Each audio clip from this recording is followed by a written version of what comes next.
The Beeman by Lori Krebs and Valeria Chris.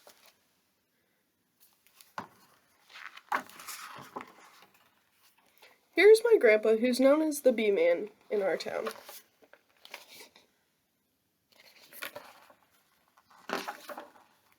Here is his jacket with zipped up hood that covers his face just the way that it should when he visits his hives as the Beeman.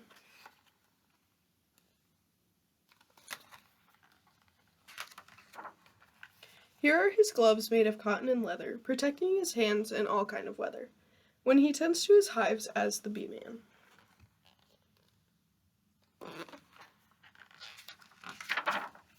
Here is the beehive where all the bees sleep, tucked into a box called a shallow or a deep, and then placed on a stand by the Beeman.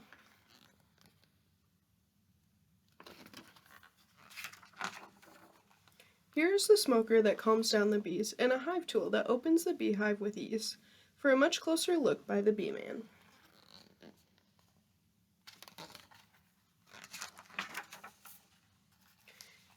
Here's the queen bee who does her job well, and lays tiny eggs in a six-sided cell. She's the heart of the hive, says the Beeman.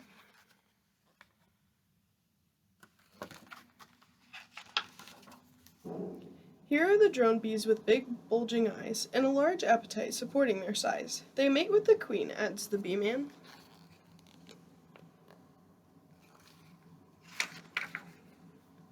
Here are the workers, 10,000 or more, who gather the nectar to bring back and store in honeycomb cells for the Beeman.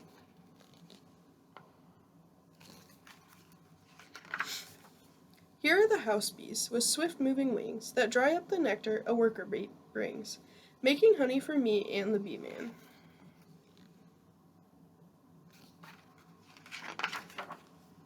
Here's the extractor, its clickety-clack, removing the honey from frames on its rack, and filling up jars for the Beeman.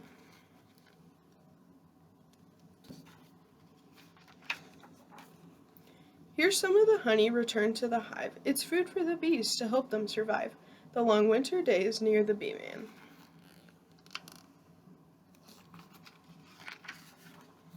Here are the bees protected from harm, inside the hive huddled snug and warm, so they'll be here next year, says the Beeman.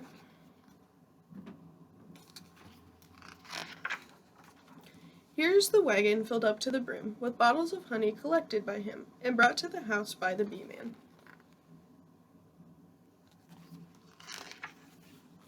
Here are the muffins all warm and delicious, dripping with honey on Grandma's best dishes.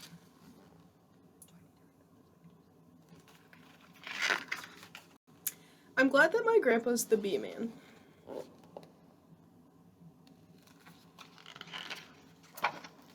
Bees. Bees belong to the insect family. They have 6 legs, 3 body parts, the head, thorax, and abdomen, 2 pairs of wings, 2 antennae, and 2 compound eyes that let them see in all directions. A bee begins as an egg placed in a tiny cell by the queen. The egg hatches into a worm-like creature called a larva. The larva changes to a pupa, and hidden inside the tiny cell, the pupa turns into a bee. When it hatches, the bee is fully grown and ready to be a member of the colony. It takes about 3 weeks to go from an egg to a bee. Bees live in large groups called colonies. A colony of bees has 1 queen, several hundred drones, and tens of thousands of workers. Drone bees are male bees. They have huge black eyes and plump bodies. They don't work inside the hive or collect nectar and pollen. They mate with the queen. The queen bee has a slender body and is longer than the other bees. She is also the mother of them all. Her job is to lay eggs. In spring's busy season, she lays between 1 and 2,000 eggs every day. Worker bees are female, and they have many different jobs. Sometimes they feed the larva and tidy up the hive, or they create wax and use it to make new cells. Sometimes they groom the queen and give her a rich protein food called royal jelly, or they protect the hive from enemies by standing guard at the entrance. Sometimes they leave their hive or gather nectar, pollen, or water. Their jobs depend on what the colony needs them to do.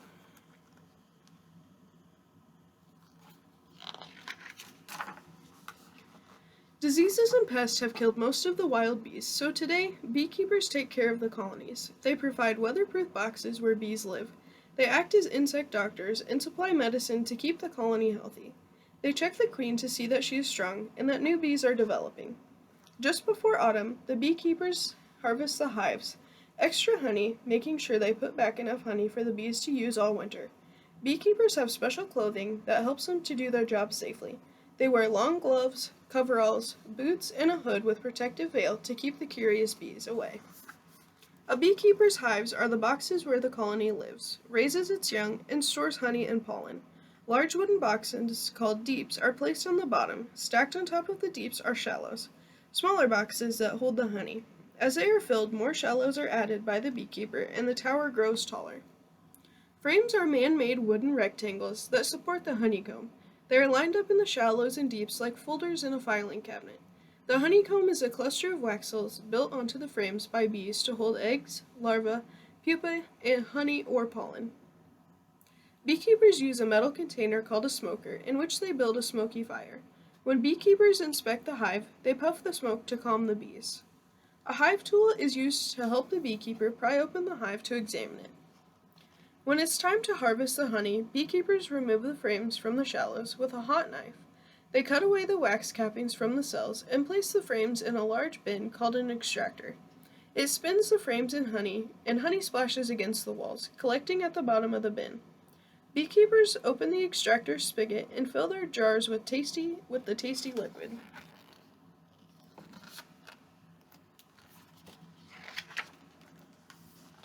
Honey tastes delicious. People have enjoyed it for thousands of years. At first, it was gathered from the nests of wild bees. Later, people made hives of clay or straw and kept bees in the honey that they made near their homes. Honey begins as nectar, the sweet, watery juice inside a flower blossom. A worker bee unrolls her long tongue, called a proboscis, and sucks up the liquid, just as though she were using a straw. Back in the hive, other workers put the nectar into cells and fan it to dry it out. After many trips to flowers and lots of fanning, the nectar juice thickens into honey. When the honey is ripe, the bees cap the cell with wax to keep it fresh. Bees are important insects. Without them, we wouldn't have many delicious fruits, nuts, and vegetables. As bees travel to find nectar, they brush past part of the flower that holds the powder-like grains called pollen. The pollen clings to their hairy bodies. When they move on to visit the next blossom, some of the pollen is left on the seed-making part of that flower. Because of this, in time, fruits, nuts, and vegetables will grow. Bees help by carrying the pollen from one flower to another, allowing the process of pollination to occur. Did you know that bees dance? Well, they do, and their dance tells other workers where nectar is found and how to get there.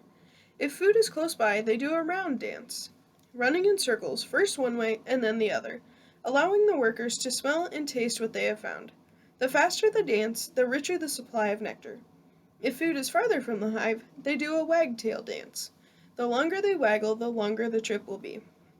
Making half a circle in one direction, they turn sharply and waggle in a straight line, and until they again turn sharply and make a half circle in the opposite direction. The orientation of the dancer inside the hive tells the workers the direction in which they should fly.